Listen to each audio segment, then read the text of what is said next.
Welcome back to our channel, where we delve into the most intriguing stories from around the globe.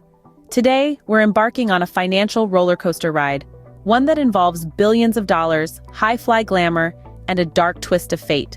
This is the tale of Vijay Mallya, once known as the King of Good Times.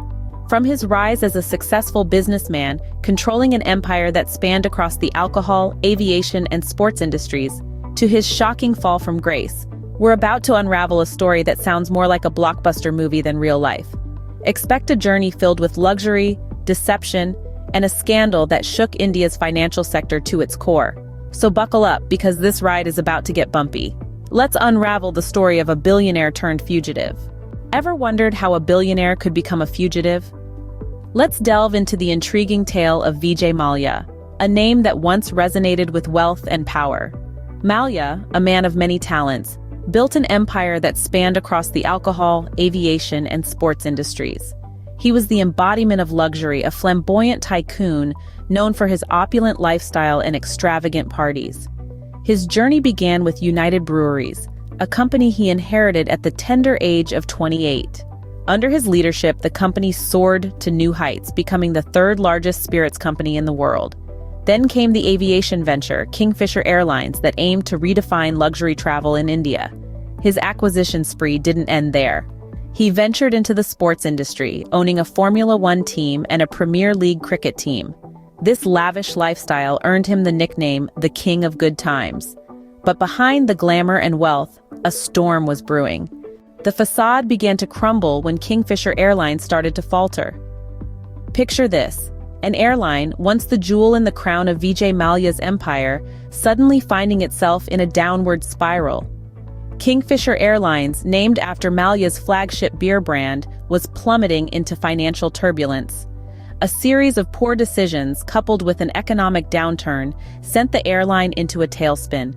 The company's losses were mounting, and it was struggling to pay its staff, let alone its creditors. The scenario was grim, but Mallya was not one to admit defeat. He turned to India's banking system for help, asking for loans to keep the airline afloat. And surprisingly, despite the clear financial distress Kingfisher was in, he got them. Several banks, including some of the biggest names in Indian banking, lent large sums of money to Mallya. These loans were given without sufficient collateral and against the basic principles of banking prudence. It was as if the lenders were turning a blind eye to the impending disaster. But the storm could not be kept at bay forever. Kingfisher's financial woes worsened, and the company defaulted on its loans. The banks were left high and dry, with unpaid debts amounting to billions of rupees. It was clear that there had been a lack of due diligence on the part of the lending institutions. The banks had failed to assess the risks properly before granting the loans. They had ignored the warning signs, and their failure to act responsibly had led to one of the biggest financial scams in Indian history. The Indian banking system, which should have been the gatekeeper, had allowed Mallya to dig a financial hole so deep it threatened to swallow his entire empire. It was a shocking revelation of how easily the system could be manipulated by those with power and influence. As the debts piled up, Mallya's empire began to shake. The man who had once lived a life of opulence and extravagance was now on the brink of losing everything. The great Vijay Mallya scam was unfolding, and the worst was yet to come. With banks closing in, Mallya made a move that shocked the nation. In March of 2016, he quietly slipped out of India and relocated to London.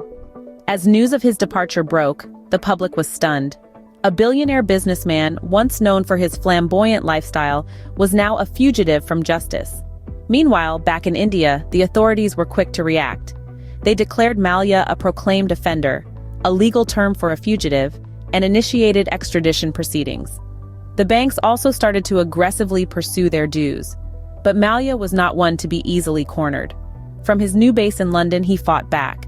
He challenged the extradition order in the UK courts, arguing against the charges levied upon him. The battle between Mallya and the authorities was far from over. It was a high-stakes game of cat and mouse, and the world was watching. Mallya was now a billionaire on the run. The King of Good Times was now a symbol of corporate greed. The aftermath of the Vijay Mallya scam sent shockwaves throughout the Indian banking sector. This high-profile debacle brought about stringent changes in lending policies. Banks are now more cautious, rigorous checks are in place, and transparency is the new mantra. But the story doesn't end here. The Indian government is leaving no stone unturned in their ongoing efforts to extradite Mallya. While it's a complicated process tangled in international law, the relentless pursuit underscores the seriousness of the situation. The ripple effects of this scandal have also led to introspection. It's a lesson learned the hard way about the pitfalls of unchecked ambition and the consequences of financial irresponsibility. It's a wake-up call for corporations, a lesson in ethics and governance, and a reminder that even the mightiest can fall. The Vijay Mallya scam serves as a stark reminder of the pitfalls of unchecked ambition and the importance of financial responsibility.